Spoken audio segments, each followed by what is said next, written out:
Item ಯಾವುದೇ ಇರಲಿ try ಮಾಡಿ ಆಚಿ ಚಿಕನ್ ಮಸಾಲಾ. ಜಿಬಿಎ ಚುನಾವಣೆಗೆ ಮೈತ್ರಿಯಲ್ಲಿ ಮೂಡದ ಒಮ್ಮತ. ಬಿಜೆಪಿ ಮತ್ತು ಜೆಡಿಎಸ್ ನಾಯಕರಲ್ಲಿ ಸೀಟು ಹಂಚಿಕೆಯ ಗೊಂದಲ ಮೇಲ್ನೋಟಕ್ಕೆ ವ್ಯಕ್ತವಾಗದಿದ್ರೂ ಕೂಡ ಅದು ಕಾಣಿಸ್ತಾ ಇದೆ. ಮೈತ್ರಿಯಲ್ಲಿ ಮತ್ತೆ ಶುರುವಾಗುತ್ತಾ ಏಕಾಂಗಿ ಹೋರಾಟ? ಜಿಬಿಎ ಚುನಾವಣೆಗೆ ಬಿಜೆಪಿ ಮತ್ತು ಜೆಡಿಎಸ್ ಮೈತ್ರಿಯಾಗಿ ಜಂಟಿಯಾಗಿ ಸೀಟು ಹಂಚಿಕೆಯ ಗೊಂದಲವಿಲ್ಲದೆ ಸ್ಪರ್ಧೆಗಿಳಿಯುತ್ತಾ ಅಂತ ಹೇಳ್ತಾರೆ. ಸೀಟು ಹಂಚಿಕೆ ಬಹಳ ದೊಡ್ಡ ರೀತಿಯ ಸಮಸ್ಯೆ ಎನ್ನುವ ರೀತಿಯಲ್ಲಿ ಕಾಣಿಸ್ತಾ ಇದೆ. ರಾಷ್ಟ್ರ ಮಟ್ಟದ ನಾಯಕರ ಜೊತೆ ಮಾತ್ರ ಎಚ್ ಡಿ ಕುಮಾರಸ್ವಾಮಿ ಅವರು ನಿಕಟ ಸಂಪರ್ಕದಲ್ಲಿದ್ದಾರೆ, ಅವಿನಾಭಾವ ಸಂಬಂಧದಲ್ಲಿದ್ದಾರೆ.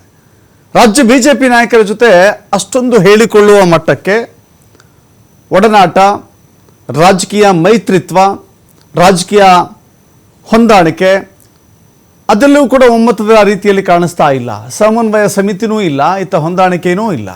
ಇತ್ತ ಜಿಬಿಎ ಚುನಾವಣೆಗೆ ಸ್ವತಂತ್ರವಾಗಿ ಸ್ಪರ್ಧೆಗೆ ಸಿದ್ಧತೆಯನ್ನು ಮಾಡಿಕೊಳ್ಳುವ ರೀತಿಯಲ್ಲಿ ಕಾಣಿಸ್ತಾ ಇದೆ. ಉಪಚುನಾವಣೆಯ ಬಳಿಕ ಜಿಬಿಎ ಚುನಾವಣೆಯ ಕಾವು ತಾರಕಕ್ಕೆ ಇರುತ್ತೆ.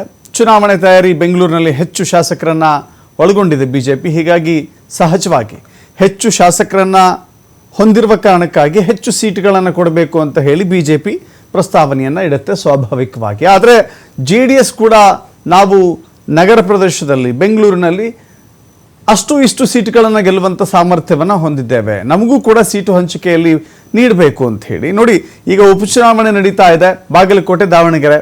ಅಲ್ಲಿ ನಮ್ಮ ಶಕ್ತಿ ಇದೆಯೋ ಇಲ್ವೋ, ಬಟ್ ನಾವಂತೂ ಟಿಕೆಟ್ ಕೇಳೋದಿಲ್ಲ ಅಂತ ಹೇಳಿ ಪೂರ್ಣ ಪ್ರಮಾಣದಲ್ಲಿ ಟಿಕೆಟನ್ನು ಬಿಜೆಪಿಗೆ ಬಿಟ್ಟು ಸಪೋರ್ಟ್ ಮಾಡ್ತಾ ಇದೆ.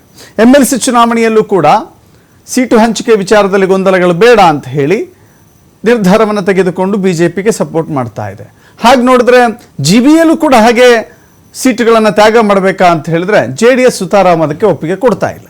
ಸೊ ಹೀಗಾಗಿ ಜೆಡಿಎಸ್ ನಮಗೂ ಕೂಡ ಹೆಚ್ಚಿನ ಪ್ರಮಾಣದಲ್ಲಿ ಸೀಟುಗಳನ್ನು ಕೊಡಿ ಎನ್ನುವ ಮಾತುಗಳನ್ನು ಹೇಳುವಂಥ ನಿರೀಕ್ಷೆಯಲ್ಲಿದೆ. ಆದರೆ ರಾಜ್ಯ ಬಿಜೆಪಿ ನಾಯಕರು ಆ ಪ್ರಸ್ತಾವನೆಯನ್ನು ಒಪ್ಪುವ ಹಂತದಲ್ಲಿಲ್ಲ. ಹೀಗಾಗಿ ಎಲ್ಲೋ ಒಂದು ಕಡೆ ಸೀಟು ಹಂಚಿಕೆ ವಿಚಾರದಲ್ಲಿ ಹೊಂದಾಣಿಕೆ ಬಲು ಕಷ್ಟ ಅನ್ನುವ ರೀತಿಯಲ್ಲಿದೆ.